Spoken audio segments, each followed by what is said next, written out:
Të rinjt shpesher akuzohen ose kritikohen, pjesën më të madhe të kohës, se janë njerëz që nuk kanë shumë individualitet. Nëse do jetë një qëndrim i partisë i cili mund të jetë ndesh me, po themi, qasjen kombëtare, ose mund të jetë ndesh me një interes të një kategorie të saktuar njerëzish, vota jote do jetë gjithmonë pro partisë, apo ndonjëherë dhe e mendon që mund të devijosh? Shiko, unë nuk kam ardhur këtu për të bërë çuditëra, as për të devijuar në raste specifike, për sa kohë unë kam shumë të qartë që unë kam disa vlerat përbashkëta me Partinë Socialiste.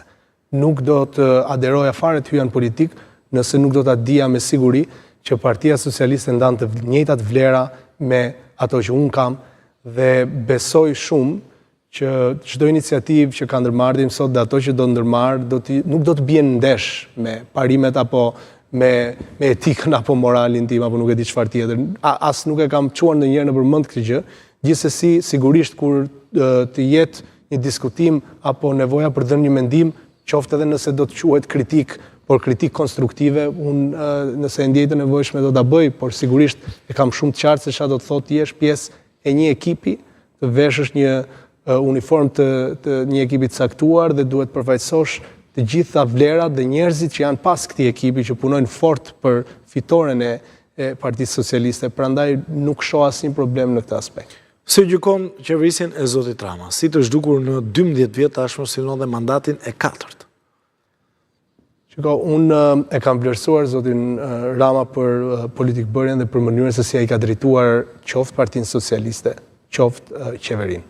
Ajo që di të vlerësoj më së shumti tek ai është vizioni që ka për Shqipërinë, por më shumë se sa çfarë mendoj unë, është e rëndësishme se çfarë mendojnë qytetarët. Dhe unë mendoj që qytetarët shqiptarë i kanë dhënë vot besimin tashmë prej 3 mandatesh dhe jemi në drejtimin për të dhënë Partisë Socialiste mandatin e 4.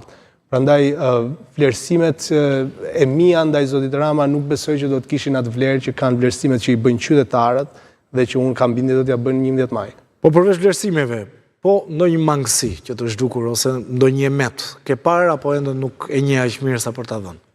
Nuk e njoh aq mirë dhe për më tepër nuk i shoh njerëzit për t'i gjetur të mirat dhe të metat, por përpiqem që të jem dhe të komunikoj me ta për një, le të themi, një bisedë konstruktive për të parë mundësinë për të çuar përpara një problematik. Asnjëherë jo zotin Rama, po asnjë politikan apo asnjë njeri tjetër nuk e kam parë me këtë këndvështrim.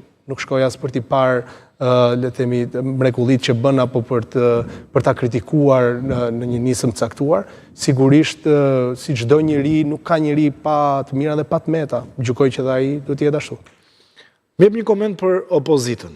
Atë që do keni rivalin direkt për Partinë Demokratike dhe nesër edhe në sallën e kuvendit. Si e shikon gjithë qasjen që ka opozita në tërësi ndaj politikës dhe ndaj jush?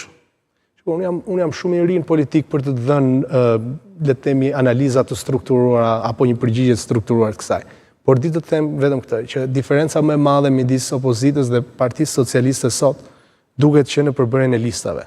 Listat që ka nxjerrë Partia Socialiste janë një mozaik i mirë menduar, një mix i vlerave të tipit të eksperiencës, të energjive të reja, të njerëzve me backgrounde të ndryshme, njerëz politik, njerëz jo politik. Pra është gjetur mënyra e duhur për të ndërtuar një ekip ku e gjen veten çdo qytetar shqiptar. Ndërkohë nga ana tjetër unë gjykoj që lista e Partisë Demokratike nuk është në këtë nivel, gjykoj që nuk ka këtë angazhim të rinjve siç e ka Partia Socialiste në vetvete dhe përveç kësaj nuk shoh dhe nuk kam parë asnjë ditë që të zgjojë tek njerëzit atë entuziazëm që ata mendojnë se po zgjojnë.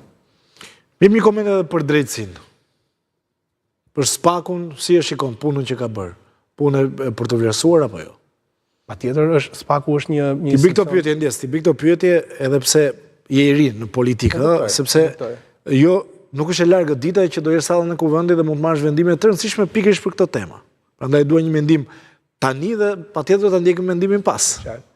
SPAK-u dhe reforma në drejtësi në përgjithësi është një produkt edhe shumë i rëndësishëm dhe sigurisht nuk mund të ishte arritur pa Partinë Socialiste. Dhe këtë e them me bindje sepse ndërkohë nga krau tjetër opozita po i mshon për ditë më shumë faktit që nëse do të jepet pushteti do ta çmontoj totalisht SPAK-un. Kjo është diçka që nuk do të ndodhë dhe në fakt nuk duhet ndodhë, Po për sa i përket drejtësisë, drejtësia ka agjendën e saj, politika ka agjendën e saj, nuk më takon që të hyj dhe të komentoj asgjë që ka lidhje me drejtësinë apo me sistemin e drejtësisë, apo për më tepër me çështje të caktuara, për të cilat absolutisht askush, jo vetëm unë, gjykoj nuk duhet të shprehet. Doktor Erion, performanca e deputetëve ose kandidatëve për deputet për momentin që janë në listat e mbyllura, si do matet nga ana e zotit Rama nga Partia Socialiste? Ajo e deputetëve që janë ose kandidatëve në lista hapur është e mashme, sepse është me vot, performanca juaj si do matet? Pra cilat janë ato objektiva që keni edhe për fushata? Sigurisht që ne kemi objektivat tonë dhe kemi koordinim të caktuar, sepse përveç faktit që kemi kryeministrin dhe kryetarin e Partisë Socialiste, më pas vjen drejtuesja politike, ajo që na jep direktivat në qarkun e Tiranës, nga ana tjetër në shumë njësi, përfshirë njësinë ku ndodhem ka drejtues politik për njësinë e caktuar, pra koordinimi dhe organizimi ynë është i tillë që ne të maksimizojmë votën dhe të arrijmë të kemi mbështetjen që presim nga qytetarët.